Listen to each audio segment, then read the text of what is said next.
dowiedziałem się, że zaginął ksiądz Jerzy. No więc po swoich zajęciach w seminarium pojechałem do parafii Świętego Stanisława. To było już późno, bardzo późno wieczorem.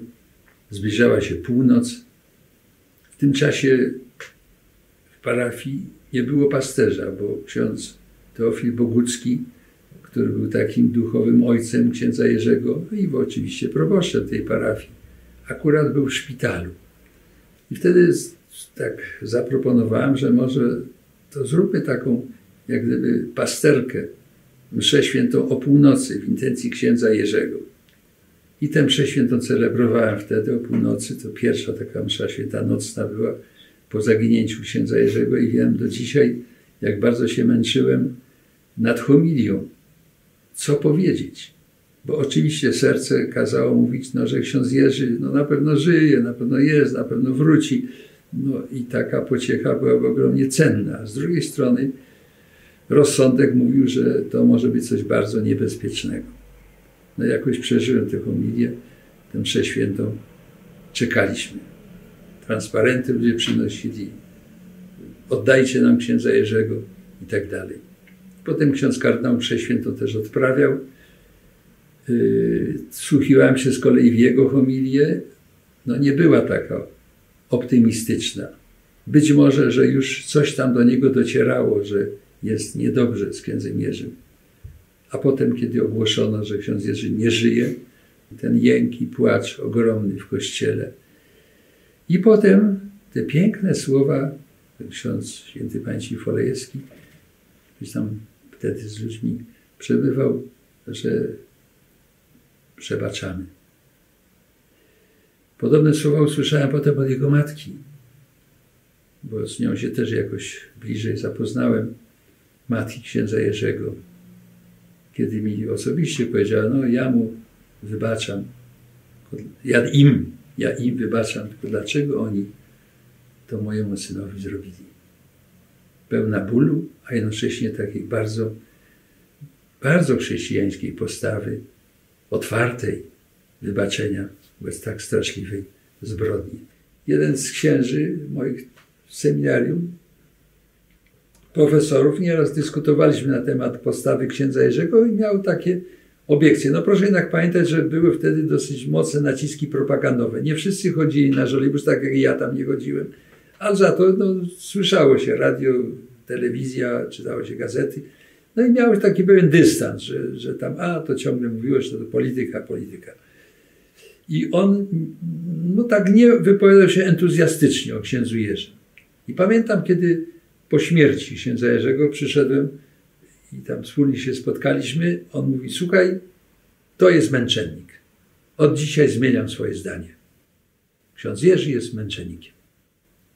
O tyle i to mogło być taki dosyć charakterystyczne, że część ludzi, skoro krew, skoro śmierć, nie ma dyskusji.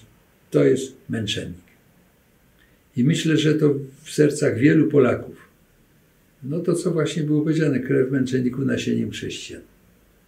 Że to był najmocniejszy, najsilniejszy argument.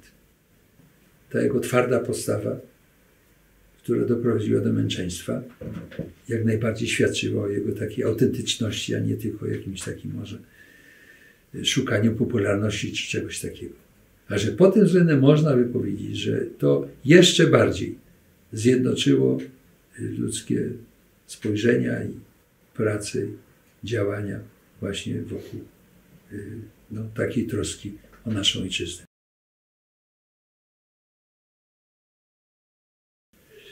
Potem, ponieważ nie było księdza proboszcza, ksiądz kardynał Glęb wyznaczył mnie, abym prowadził tę mszę święte za ojczyznę. Stworzył taki komitet, do którego kilku księży należało i razem spotykaliśmy się, ustalając porządek tej mszy świętej. Ona miała swój ryt, ona miała swój porządek taki własny. Tam przychodzili ci najlepsi polscy wtedy artyści, prowadzili modlitwy tak, dziękczynienia po Komunii Świętej. To było też bardzo piękne, no ale trzeba było tak już zorganizować. Więc przez jakiś czas byłem przewodniczącym tej komisji i tę mszę świętą też i sam odprawiałem i żeśmy wtedy szukali księży, którzy by tę mszę świętą prowadzili, a sam prowadziłem takie ogłoszenia po każdej z tych mszy świętych. No też to było dla mnie osobiście ogromne przeżycie, bo tak starałem się te ogłoszenia przeczytać tak, żeby pokazać, że rozumiem, że jesteśmy jednym razem z ludźmi. Ludzie to wyczuwali i też nieraz kwitowali to taką pewną, nawet swego rodzaju radością, że tam padało słowo solidarność, na które reagowali zawsze bardzo żywo. Jednocześnie widząc, że tam otoczeni jesteśmy tymi zomowcami, trzeba było też tak tym ludziom dodać trochę otuchy, żeby nie bali się wracać do domu i patrzyli tak trochę z przymrużeniem oka na tych uzbrojonych naszych rodaków. Było mi to jeszcze łatwiej jakoś ich lekceważyć, ponieważ jeszcze pamiętałem wojnę. Chodziłem po Warszawie naszpikowany gestapowcami i jakoś nawet wtedy jako dzieciak trudno mi było się ich bać. Raczej lekceważyłem tych Niemców, tak w sercu swoim. A teraz myślę sobie, ich miejsce zajmują nasi rodacy, zomowcy z pałkami?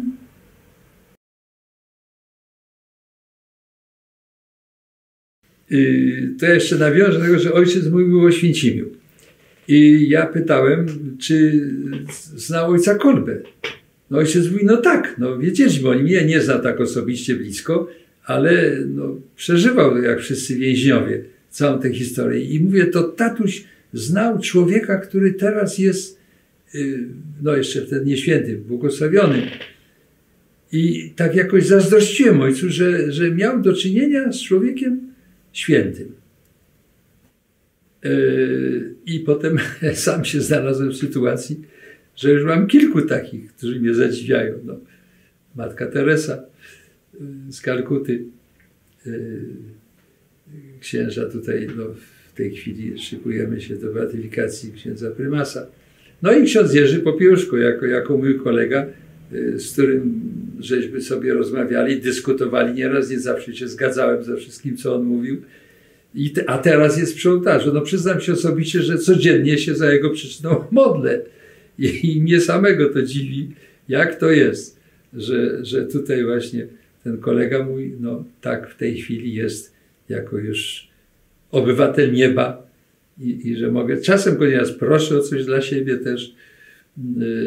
Także jakoś to wewnętrznie pogodziłem sobie w środku, aczkolwiek zadziwia mnie to aż do dzisiaj, że patrzę tam ołtarze, portrety różne jego w kościołach, które widzę, modlitwy, no i że to jest ktoś taki mi bliski. Nigdy się nie spodziewałem, że to, co kiedyś zazdrościłem mojemu ojcu, że zetknął się z ojcem Kolbę, no a teraz tutaj ja sam o wielekroć więcej jeszcze, bo w końcu jest to w jakiś stopniu tam mój kolega, nie śmiem powiedzieć przyjaciel, ale jakiś czas żeśmy współpracowali blisko ze sobą, no a teraz jest przed Panem Bogiem.